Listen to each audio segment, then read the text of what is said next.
Je m'attendais pas autant. J'avais l'impression que tout le monde avait des startups de folie et que moi j'arrivais avec mon petit bagage, je suis artisan. Ça répond pas à la question. Ouais, mais je veux pas répondre. Quand j'ai commencé à faire des bijoux, je me suis dit, un jour quand même ça serait bien que j'ai mon magasin. Ouais, quand j'aurai 40 ans, que je serai... Mais non, mon ambition ultime, mon secret, attention, que je vais annoncer, moi j'aimerais beaucoup...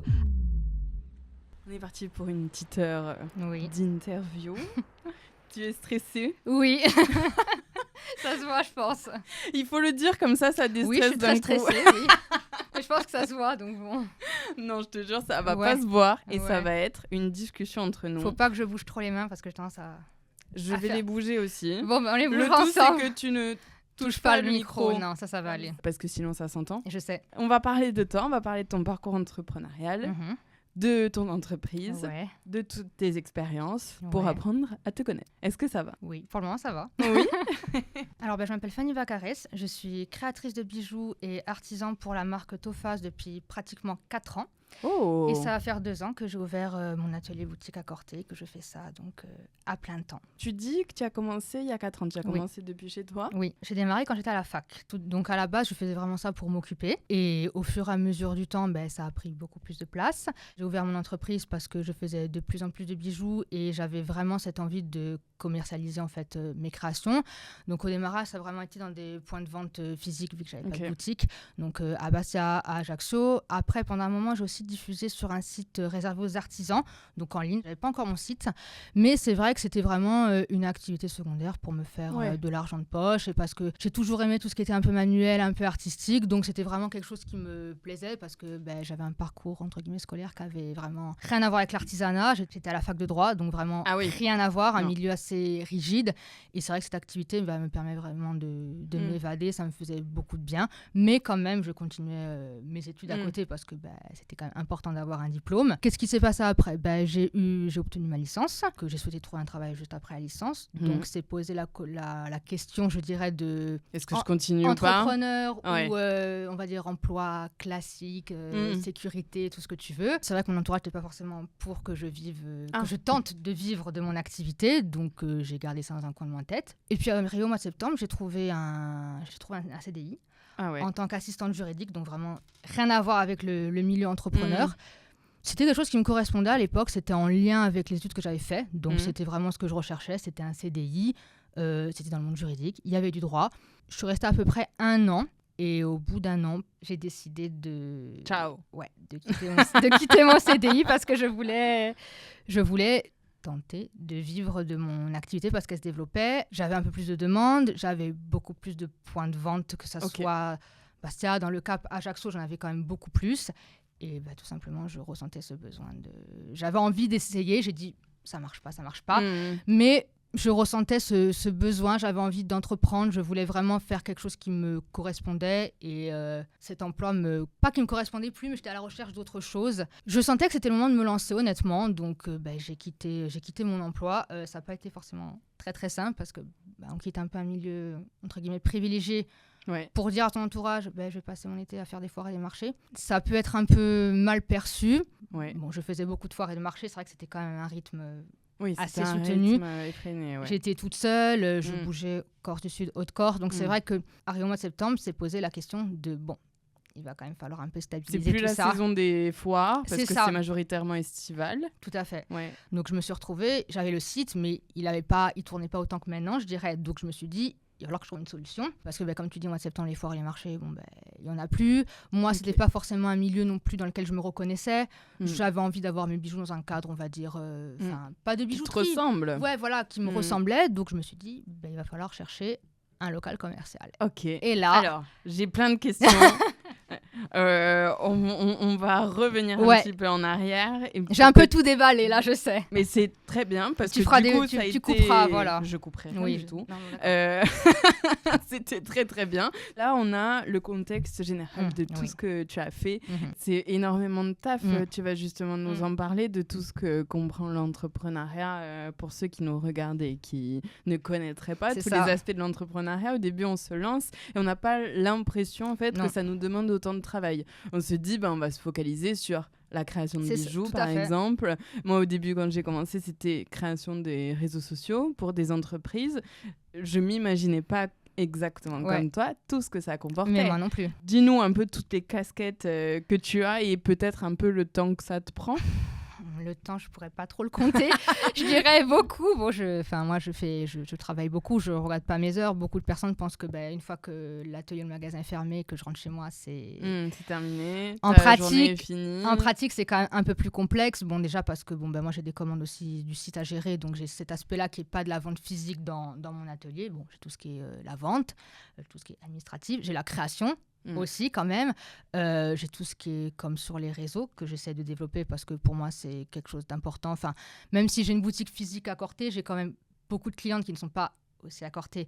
Donc il faut aussi développer cet aspect-là et pas le laisser en pause sous prétexte qu'on a un magasin physique. Je fais aussi de la réparation de bijoux dans mon atelier qui sont pas forcément des bijoux qui viennent de chez moi. Ouais, j'ai fait le tour. Administratif, compta. Compta, réseaux sociaux.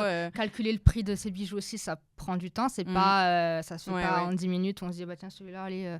50, 100, non, ça se calcule bien en amont, c'est du travail. Les fournisseurs aussi. Oui, c'est vrai. Moi, mes fournisseurs ne sont pas en Corse, ils sont sur le continent, à part pour mon corail, où je me déplace. Donc là aussi, c'est à prendre en compte, puisque c'est une journée qui passe là-dedans. Après, c'est une volonté de ma part, parce que j'ai à cœur de voir ce que j'achète, de le voir en vrai, je dirais. Mais c'est des heures, c'est des journées... Au mois de septembre, je suis partie de Bonifacio à presque 1h du matin, quoi. Donc, c'est sûr que c'est des journées qui commencent tôt et on ne sait pas quand ça va finir.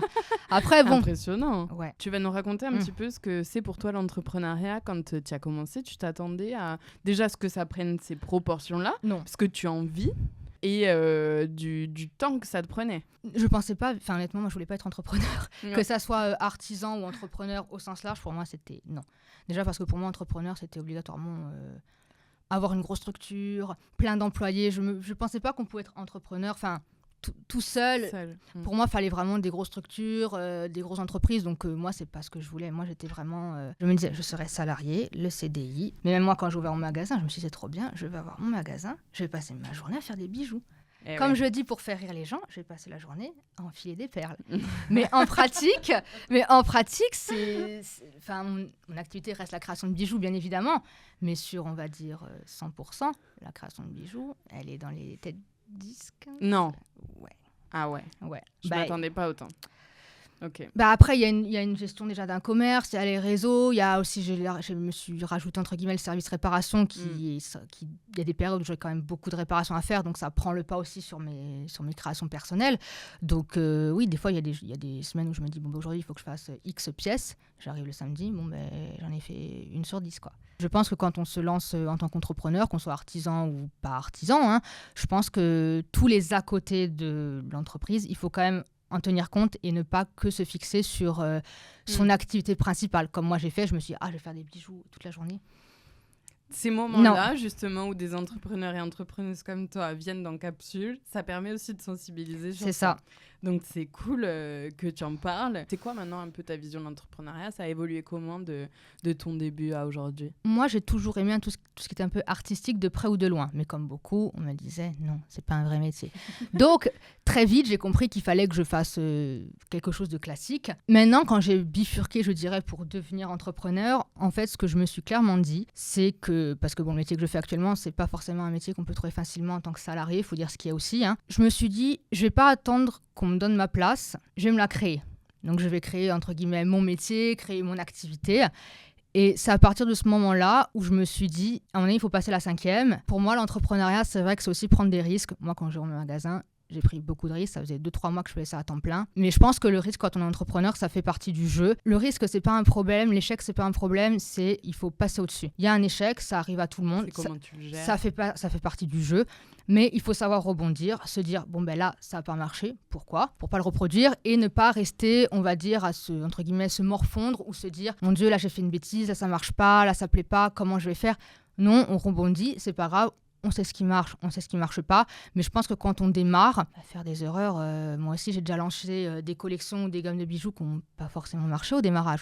Je pense que c'est tout le monde. Maintenant, je sais un peu plus où je vais. Être entrepreneur, c'est vraiment savoir rebondir, peu importe la situation en fait. Si tu devrais décrire ce qu'est l'entrepreneuriat... Moi, je suis artisan. Donc d'un côté, je dirais aussi qu'être entrepreneur, c'est vouloir vivre de sa passion. Mais se dire aussi que quand on devient entrepreneur, sa passion, elle prend une autre tournure. Notre passion, c'est ce qui nous fait vivre. Et je pense que quand on démarre en tant qu'entrepreneur, il ne faut pas se comparer. Et je pense que nous-mêmes, on sait où on va. On arrive à ressentir ce qui est bon pour nous ou pas. Si on attend le bon moment pour être entrepreneur, il n'y a jamais un jour où ça va arriver et on va se dire « Ah, là, c'est bon, aujourd'hui, c'est le bon moment. » Et du coup, tu montes ta boutique. Oui. Est-ce que tu peux nous en parler un petit peu, comment ça s'est passé C'est quoi de monter une boutique ? C'est beaucoup de stress, déjà, parce qu'il faut trouver un local à son image aussi. Moi, j'avais une image plus ou moins définie de ce que je voulais et de ce que je ne voulais pas. Déjà, moi, pour démarrer, je voulais pas quelque chose de grand. Au-delà de la question financière, je voulais pas, parce que j'allais toute seule, je voulais pas être dans un grand magasin, parce que je voulais quand même avoir une proximité avec mes clientes. Pour s'il y a des gens qui nous regardent, qui sont déjà venus dans mon atelier, il est extrêmement petit. Moi, quand je cherchais un local commercial, je voulais vraiment quelque chose qui avait du charme. Moi, je dis que le local que j'ai actuellement, c'était un peu... Qui est à Corté, du coup ? Oui, c'est à Corté, de terre avenue Xavier Luchan, donc juste avant le lycée. Je suis un peu tombée dessus en regardant comme ça. J'ai dit, je vais regarder. Je me disais, non, le local commercial à 24 ans, c'est des bêtises. Et je tombe sur j'ai eu cette opportunité avec ce local. J'ai eu un coup de cœur. Il y a plein de pierres au niveau du mur. Il est très... Enfin, ça dégage quelque chose. C'est vraiment, pour moi, ça fait vraiment très artisanal. Je voulais pas quelque chose de très industriel, comme un centre commercial. Il y a eu quelque chose. Quand je suis rentrée, j'ai compris que oui, il y avait tout ce qui était au niveau des pierres. C'était vraiment disposé de manière à que je puisse exposer mes bijoux. Je les voyais vraiment mis en valeur à cet endroit-là. Tu t'es bien projetée, quoi. Ouais, plutôt facilement, alors qu'au départ, j'étais pas plus emballée que ça. Je me suis dit, je vais aller le voir. Et au final, j'ai eu ce coup de cœur. Ça a pris un peu plus de temps parce que bon, il y avait des choses à faire, etc. Puis ça a traîné. Puis il y a eu des moments où moi aussi, je me suis dit, est-ce que je fais pas une bêtise, comme beaucoup, hein. Après un local, c'est normal de douter aussi. C'est ça. Comme tu dis, en fait, ça fait partie des obstacles ou des échecs. Les doutes en font partie aussi. C'est quelque chose qui peut te ralentir, voire t'arrêter. Tout dépend comment tu l'appréhendes aussi. Et comment est-ce que toi, du coup, tu as fait pour passer au-dessus de tes doutes ? Qu'est-ce que tu t'es dit ? Honnêtement, je saurais pas te dire ce que je me suis dit. C'est quoi ? C'est la passion un petit peu qui t'emporte c'est la passion. Je me suis dit, si je le fais pas maintenant, je le ferai pas à 40 ans. Je sais pas ce que je ferai à 40 ans, si je ferai toujours ça, j'espère bien. Je sentais que j'avais vraiment envie d'entreprendre, j'avais envie de créer et j'avais envie d'avoir ce cadre, j'avais envie d'avoir cet atelier. Moi, je dis pas j'ai un magasin, je dis j'ai un atelier boutique parce que quand on rentre, on me voit créer, on me voit réparer, on me voit faire. Comment tu gères un peu le pro et le perso ? Je le gère pas.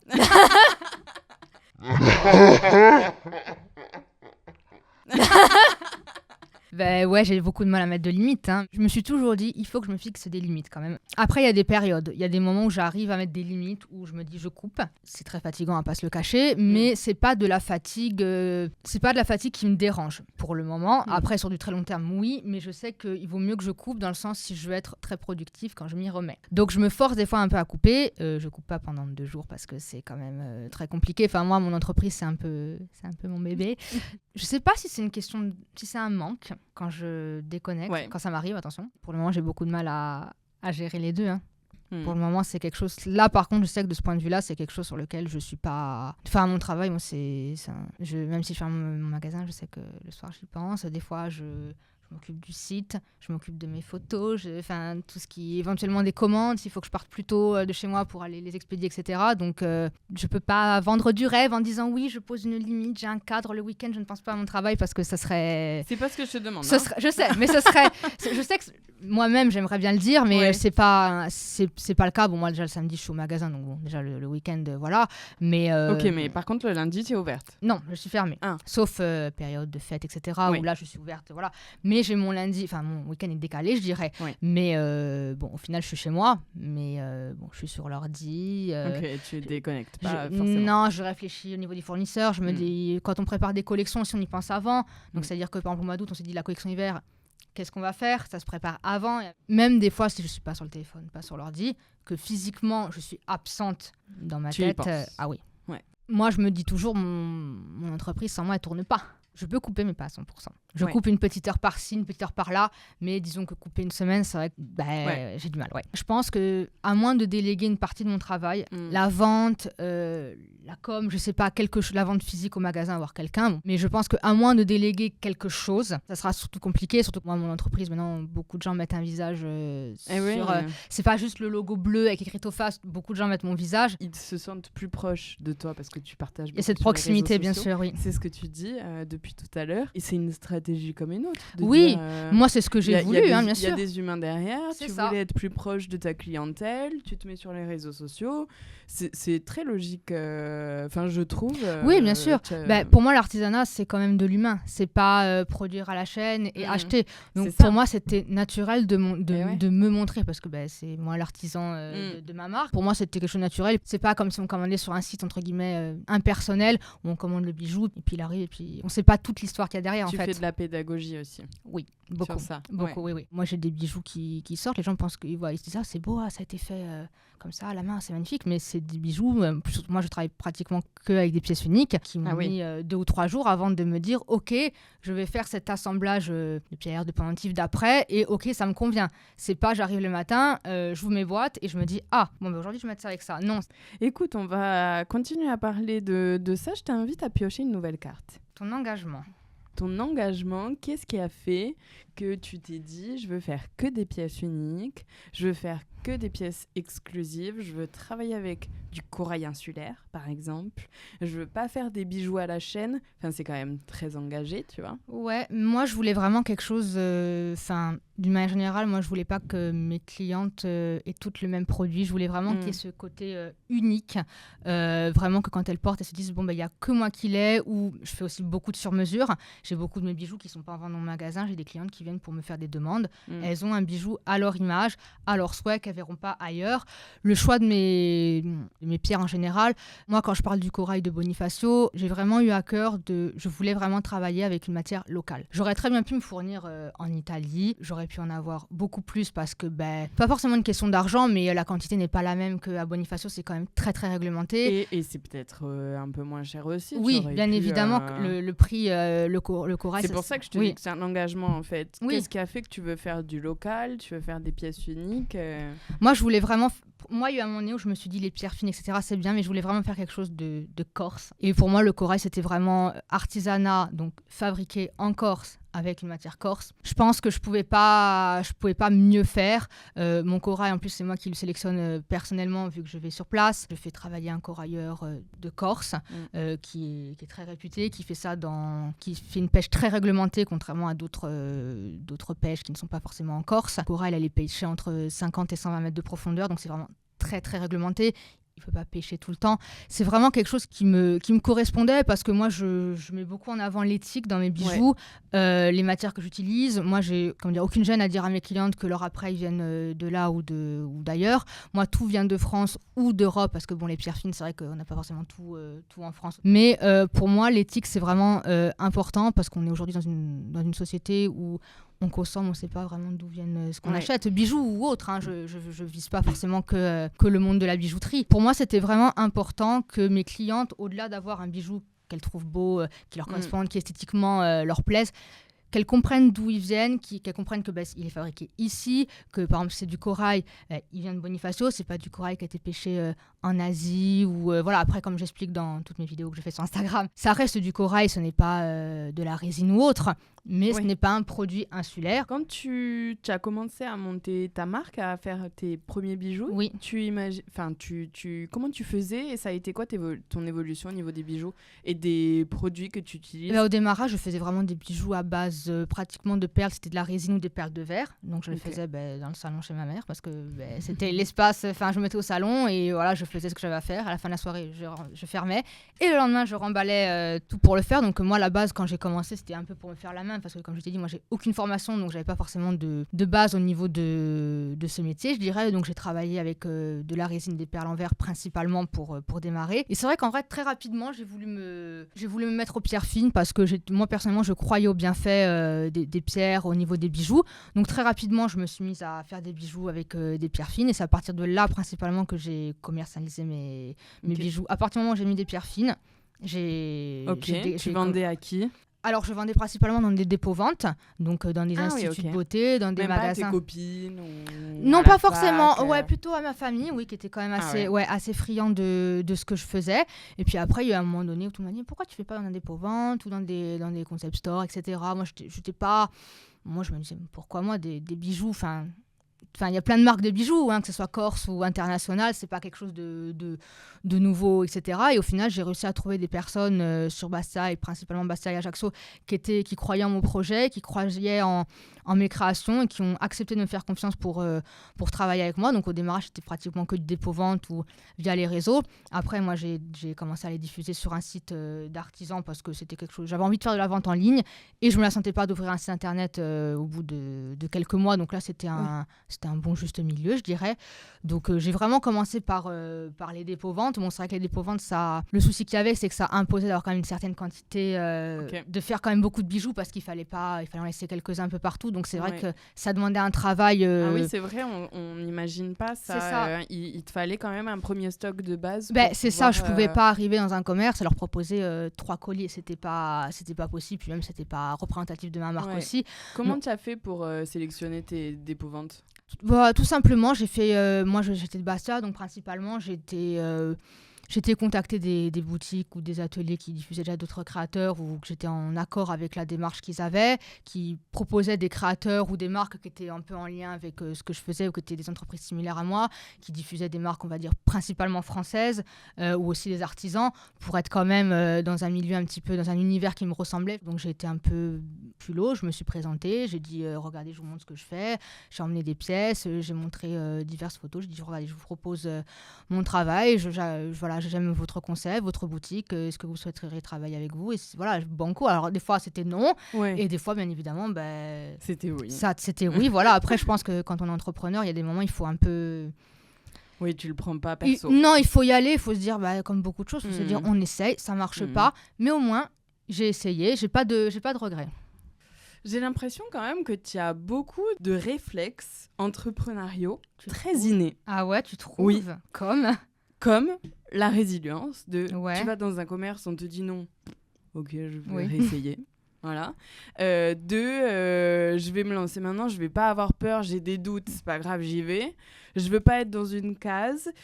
En fait, je veux une logique et une image de marque qui soit moi, qui soit représentative de ce que j'incarne, de mes valeurs et de mes convictions, d'avoir toute cette logique de je vais aller dans des concept stores qui me ressemblent et qui font du Made in France, d'avoir une boutique à taille humaine pour pouvoir créer et vendre au même moment, d'avoir... Enfin, tu vois, je trouve que c'est fascinant de voir à quel point ça t'est facile. Alors, c'était un travail, oui. Mais je pense qu'il y a des personnes qui travaillent pour tendre à ça et où c'est moins naturel et où ça vient beaucoup moins vite. C'est peut-être pas une question de nature. Je sais pas si c'était naturel ou pas. Pendant beaucoup de moments de mon parcours, je me suis dit, qu'est-ce que j'ai à perdre ? Si on me dit non pour le concept store, on me dit non, c'est pas grave. Le magasin, je me suis dit, qu'est-ce que j'ai à perdre ? Bon, peut-être de l'argent, oui, quand même, mais j'ai quand même réfléchi à prendre un atelier à taille humaine. Je suis pas partie dans un magasin immense avec de grosses superficies, etc. Non, franchement, moi, je me suis dit, si j'ai envie de faire changer les choses, si j'ai envie de faire quelque chose qui m'anime, si j'attends que soit quelqu'un le fasse pour moi, soit quelqu'un me donne la main pour aller vers cette direction, je me suis dit, si j'attends ça, déjà de 1, je vais peut-être attendre longtemps, et peut-être que je vais attendre quelque chose qui ne va jamais arriver, en fait, tout simplement. Ouais, je suis très impressionnée, parce que c'est... Oui, ça semble facile d'un point de vue extérieur. Ouais, mais ça l'est pas. Non, pas du tout. Non, mais justement, je pense aussi que c'est peut-être agréable de l'entendre dire que ça paraît naturel. C'est simple, parce que c'est vrai que... En vrai... Sincèrement, je pense que je me suis pas posé beaucoup de questions pour pas mal. Alors oui, il y a des choses quand même où le magasin, je me suis quand même posé plus de questions parce que quand même l'enjeu n'était pas le même quand même. Il faut dire ce qui est. Ouais. Mais c'est vrai que dans le cadre de mon entreprise, que ça soit la création, les collections, enfin la com ou autre, c'est vrai que pas que je me suis pas posé de questions, mais je me suis dit à un moment donné, je suis autodidacte. Si je teste pas pour voir si ça marche, je saurais pas ce qui marche. et ce qui marche pas. Donc, Ouais, mais tu vois, il y a beaucoup d'autodidactes qui ont un peu ce syndrome de l'imposteur de je mérite pas parce qu'en même temps, j'ai pas un papier qui justifie que je suis compétente ou compétent sur ces domaines-là. Et qui sont là en train de dire je vais pas me montrer parce que à quelle heure je me montre alors qu'on m'a jamais donné un diplôme pour attester que je pouvais le faire. Non, mais c'est vrai que moi quand j'ai ouvert le magasin, je me suis dit sur le papier créatrice, faut dire ce qu'il y a, tout le monde peut se dire créatrice, et c'est vrai qu'au démarrage j'ai eu beaucoup de mal avec cette question de légitimité. Maintenant, ça va un petit peu mieux parce que c'est vrai que la CMA, donc la Chambre des métiers, a reconnu mon statut d'artisan, etc. Donc, c'est vrai que ça me conforte dans mon idée et aussi dans le fait que j'ai fait le bon choix. Mais c'est vrai que quand j'ai commencé, je m'affichais pas sur les réseaux. Il fallait pas qu'on me voie. Il fallait pas qu'on sache que ma tête, c'était mon entreprise, alors que je ne sais même pas pourquoi à l'heure d'aujourd'hui, mais je me disais non. Je me disais, il fallait pas qu'on me voie. Je voulais pas qu'on mette ma tête dessus parce que déjà, sur les réseaux, pas tout le monde est sympathique. Il faut dire ce qui est. Moi, depuis que j'ai montré ma tête, j'ai déjà reçu des commentaires ou des messages pas très agréables. Mais bon, maintenant, je passe outre. Mais je pense que si ça m'était arrivé en même temps que j'ouvrais la boutique, dans le sens où j'appréhendais d'avoir mon commerce, et en même temps, je me recevais ça, j'en serais pas morte, pas se le cacher. Mais je pense que ça aurait été un petit peu plus difficile à gérer. Ça aurait pu être un peu ça plus m'aurait traumatisant. Ça m'aurait pas empêché d'avancer, mais je pense qu'à l'instant T, je me serais dit, oulala, je fais plein de bêtises sur tous les points en fait. On s'est rencontrés lors des cafés business. Oui. Qu'est-ce que représente pour toi le réseau ? Et puis tu fais quand même la route de Corté à Ajaccio une fois par mois, ou quasiment une fois par mois. Si ce n'est plus pour d'autres choses professionnelles, mais on va dire que je regarde pas à rouler. Le réseau, moi, c'est quelque chose qui m'avait jamais... je m'étais jamais dit, il faut que je me crée un réseau. Je me suis réveillée, on va dire, cette année, parce que j'en ressentais le besoin. Moi, je suis artisan à Corté dans mon petit magasin toute seule. Je suis un peu seule. J'avais envie de rencontrer d'autres entrepreneurs au sens large. C'est vrai que moi, je me suis inscrite au Café Business. J'ai dit, bon, on verra bien. C'était au mois d'avril, au mois de mai. Je crois que c'était au mois de mai, c'est ça. Je me suis dit, de toute façon, il faut que je me lance. Il faut que, de toute façon, ça ne se fera pas à Corté. Donc, il va falloir aller à Ajaccio. J'ai beaucoup, on va dire, mis ça de côté en me disant, ouais, c'est pas important. Ça, c'est bien quand on a un besoin pour X ou Y raison. Moi, je me rends compte avec le temps, et pourtant, ça fait pas longtemps que je vais au Café Business. Ça fait que quelques mois. C'est vraiment important pour moi parce que déjà, je me sens moins seule. C'est des personnes avec qui j'ai gardé un contact en dehors de ce rendez-vous mensuel. Ça m'a ouvert des opportunités, dont une collab que je réalise avec Johan, qui est venu précédemment. Donc voilà, rien que pour ça, moi j'ai toujours rêvé faire une collab avec un créateur, donc c'était vraiment puis nos univers ont bien matché, on s'est très bien entendus. Vous avez aussi la même vision de faire du local, de faire quelque chose de travaillé, tout à fait, assez premium. Ces produits sont fabriqués ici, donc c'est sûr que même s'il n'est pas artisan, on partage les mêmes valeurs, on s'est mis vite d'accord sur le produit en commun. C'était vraiment... et c'est une personne que je n'aurais pas rencontrée sans ces rendez-vous. Et même au sens large, c'est vrai que c'est important, je pense, d'échanger avec des personnes qui sont du même milieu que nous. Parce que comme beaucoup de choses, je pense qu'on ne peut être compris que par les personnes qui ont traversé la même chose que nous. Moi, j'estime qu'il n'y a que des entrepreneurs qui peuvent comprendre ce que je traverse, et il n'y a que des gens, il y a que moi aussi qui peut comprendre les difficultés qu'ils peuvent traverser. Et je pense que quand on est entrepreneur, même si au démarrage on se dit non, c'est bon, j'ai ma famille, j'ai mes amis, c'est quand même bien de distinguer le cadre familial, amical et le cadre, on va dire, du réseautage, si je puis dire, parce que c'est vraiment deux choses différentes. D'avoir un petit réseau qu'on peut facilement voir de temps en temps, qu'on peut communiquer, qu'on peut échanger, ou même qu'on peut discuter de nos projets futurs pour avoir un avis extérieur. Moi, c'est le cas, par exemple, avec Johan, quand lui, il a des collections ou quoi. Donc, c'est vrai que pour moi, c'est important aussi d'échanger de ce point de vue-là pour avoir aussi des retours sur le travail qu'on fait, tout simplement. Tu viens aussi pour, à chaque fois qu'on te présente... Je dis tu viens aussi comme si ça jouait dans ta décision de venir au Café Business. Mais pour Sarah, à chaque fois, qui dit j'adore tes vidéos sur Instagram. La première fois qu'elle a dit, j'ai dit oh non. Et là, j'ai vu que tout le monde sort le téléphone et tape mon nom. Et là, je me dis, les gens, ils ont dû se dire ne me regardez pas, elle est pas à l'aise. Et quand on voit ce qu'elle met sur Instagram, on s'imagine pas qu'elle transpire quand elle s'exprime. Mais pourtant, c'est le cas. Après, c'est mon image aussi. Je suis quelqu'un de très réservé, très timide. Mais malgré tout, c'est vrai que l'entrepreneuriat, ça m'a permis d'être un peu plus... Et de t'ouvrir peut-être ? Oui. Ah oui. De m'ouvrir, que ce soit aux autres ou même d'une manière générale, m'exprimer, etc. Tout ce que je fais sur les réseaux, quand je parle, quand je fais des stories, même comme là, c'est des choses, ne serait-ce qu'il y a Qui te sortent de ta zone de confort. Là, entre les cafés business, ça et plein d'autres choses, je sors de ma zone de confort plus. La première fois que j'étais au café business et qu'il a fallu parler devant 40 personnes et qu'il a fallu parler que de moi. Quand il faut parler d'autre chose, moi, j'ai pas de problème. Mais quand il faut parler de soi, de son travail, de ce qu'on fait, de ce qu'on fait pas, face à un public qu'on connaît pas, face à un public aussi, moi, quand je suis arrivée au café business, je me suis dit, mon Dieu, mais tous ces gens, ils ont des entreprises. À côté de moi, j'avais l'impression que tout le monde avait des startups de folie et que moi, j'arrivais avec mon petit bagage, je suis artisan. C'était pas... Là-dessus, le syndrome de l'imposteur, la première fois, je l'ai quand même eu. Sur le coup, je me suis dit, j'ai écouté le parcours de tout le monde et je trouvais que tout le monde était inspirant et je me suis dit, mais qu'est-ce que je vais avoir à raconter moi du haut de mes 26 ans. J'ai un atelier à Corté, je fais des bijoux. C'était un peu... Après, au fil du temps, j'ai travaillé sur moi, je me suis dit, je peux pas non plus arriver en mode comme ça. Donc, j'ai appris à m'ouvrir. Mais c'est vrai qu'au début, je me suis dit, quand je suis arrivée, c'est vraiment des entrepreneurs, là. Mettez full love à Fanny dans les commentaires et dites-lui que son parcours est inspirant, s'il vous plaît. Je pense que là, on a besoin d'une petite rectification. Non, mais c'est vrai. Ton parcours et ton entreprise sont très sérieux. Non, mais c'est vrai. Moi, dès qu'on a une entreprise avec une prestation de service, on va dire intellectuelle, je me dis... Parce que moi, c'est manuel, après c'est artisan, c'est comme ça. Je dis pas que je dis pas que c'est pas bien. Je dis juste que c'est différent. Oui. Voilà. Donc, pas moins bien ni différent. Différent. Okay. Ah oui. Qu'est-ce que tu as appris sur toi ? Est-ce qu'il y a des choses, tu te disais, sur la prise de parole, sur le fait d'avoir peut-être un peu plus confiance en toi, des choses que tu as appris sur toi grâce à l'entrepreneuriat ? Ah ouais, ça, je suis capable de le faire ? Oui, clairement, tout ce que j'ai fait, je me suis dit... Quand j'ai commencé à faire des bijoux, je me suis dit, un jour, quand même, ça serait bien que j'ai mon magasin. Ouais, quand j'aurai 40 ans, que je serai... Il y a beaucoup de choses qui se passent à 40 ans.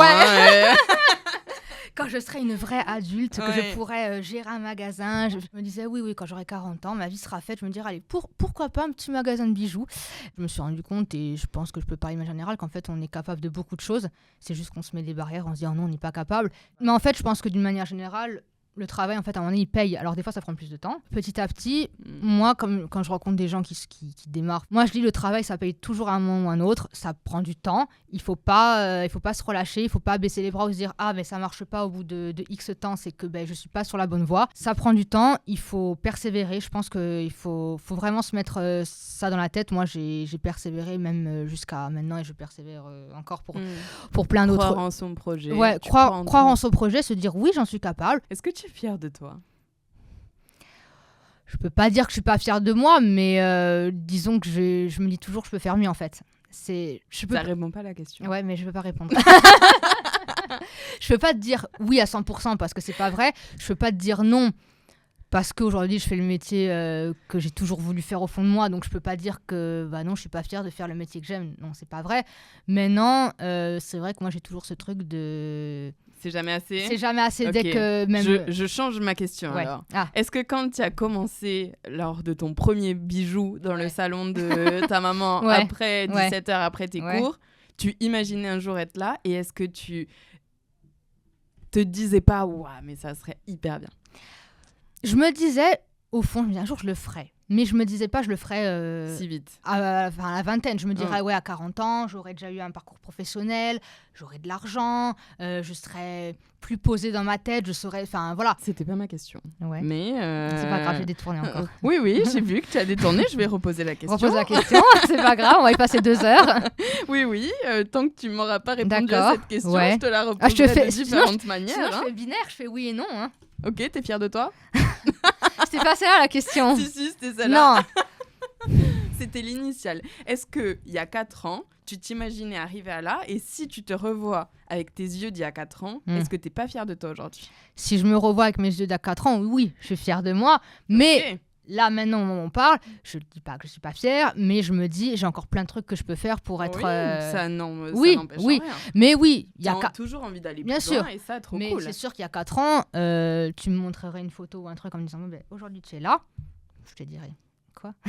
Je dirais non, tu vois. Donc, oui, je suis quand même fière d'avoir fait ce que j'ai fait là, même si après, j'aspire aussi à d'autres choses. Okay. Mais pour le moment, oui, je suis quand même contente, on va pas dire fière d'être arrivée là, parce que j'arrive pas à le dire. Donc, ambition.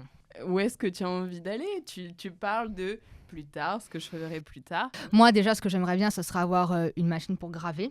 Okay. Tout ce qui est au niveau, on va dire, artisanal, parce que déjà, une machine à graver, ça coûte très cher. Mais au-delà de l'aspect financier, moi, je n'ai pas la place dans mon atelier de mettre une machine à graver parce que mon atelier doit faire 8 mètres carrés avec la surface de vente, donc c'est pas possible. Donc, j'aimerais beaucoup avoir une machine à graver, aussi pour faire de la soudure. J'aimerais beaucoup tout ce qui est au niveau des anneaux pour que ça soit bien, on va dire, que ça tienne bien. Je dirais, c'est vrai qu'une machine pour soudre, c'est quelque chose qui me plairait beaucoup pour faire même beaucoup plus de création, beaucoup plus complexe. C'est vraiment quelque chose, avoir ce genre de machine, c'est vraiment quelque chose qui me fait un peu rêver, mais là aussi, il faut l'espace. Donc là, au-delà de l'aspect financier, je sais que c'est quelque chose qui n'est pas possible à accorder parce que je n'ai pas forcément l'espace. Là, pour le moment, je prévois de faire, pour remplacer la gravure, de l'estampage. Donc en fait, c'est comme de la gravure, on va dire, mais c'est manuel. C'est pour écrire on va dire, des mots, faire un bijou personnalisé avec un prénom. Donc je suis en train de travailler là-dessus. Pour le moment, je ne le propose pas encore. Enfin, c'est manuel, donc il faut que ça soit... voilà. Mais normalement, l'année prochaine, ça sera bon. Maintenant, mon ambition ultime, mon secret, attention, que je vais annoncer, moi, j'aimerais beaucoup avoir un atelier boutique sur Ajaccio. C'est vraiment mon, c'est mon rêve ultime. Ah, je m'attendais pas à celui-là. Tu croyais que j'allais te dire un truc genre je vais être au Galerie festival. Lequel? Créateur. Ouais, aussi. Ah, je pensais que c'était ça. Non, mon ultime, c'est avoir une boutique à Ajaccio ou périphérie, peu importe. Mais parce que là, j'ai beaucoup de clientes qui sont sur Ajaccio, donc c'est vrai que des fois, elles me disent les bijoux, je les vois pas et tout. Puis moi, j'aime beaucoup Ajaccio, donc j'aimerais bien, j'aimerais bien un jour avoir un atelier boutique. Et là aussi, c'est comme la boutique tout court. Je sais que ça se fera. Je ferai tout pour que ça arrive. Il y a des choses qui se mettent en place sur du plus ou moins long terme. Je pense qu'à un moment donné, je vais y venir. Bon, pas maintenant, parce que ma boutique à Corté est quand même assez récente, donc je me vois pas non plus la quitter. Ça me ferait un petit peu mal au cœur. Mais je pense que quand j'aurai fait le tour de pas mal de choses au niveau de mon travail, je pense que toujours pareil, si j'ai une opportunité qui se présente devant moi avec un local, un cadre, que tout me correspond et tout est en lien avec mon entreprise. Ouais, tout s'aligne, je me vois dedans, ça met en valeur mon travail. Je pense que c'est quelque chose que je ferai et je pense que c'est quelque chose auquel je pense presque tous les jours. Ok. Peut-être pas tous les jours, mais... C'est tout ce qu'on te souhaite. Ouais, écoute, je touche du bois pour que ça arrive dans plus ou moins du long terme. Voilà. Ok. Qu'est-ce que tu as pensé de cette interview? C'était très sympa. Est-ce qu'on s'est détendu? Ouais. Plus vite que prévu. Hein. Ah. Je me suis dit, au bout de 45 minutes, ça va commencer à rouler au final. Au bout de 45 minutes. Je savais pas, moi, tu vois, je me suis dit autant... Mais tant mieux, j'avais peur d'être un peu rigide. Tant mieux, je suis contente. Ouais. Tu m'as mise à l'aise, tu vois. Tu peux être fière de toi, ouais. C'était très cool. Merci beaucoup pour tout ton partage d'expérience. Et on te retrouve sur les réseaux sociaux. Oui, tout à fait. Et dans ta boutique à Oui, Corté. Aussi. Et en ligne, c'est ça, oui. Merci beaucoup. Merci à toi, Audrey. Thank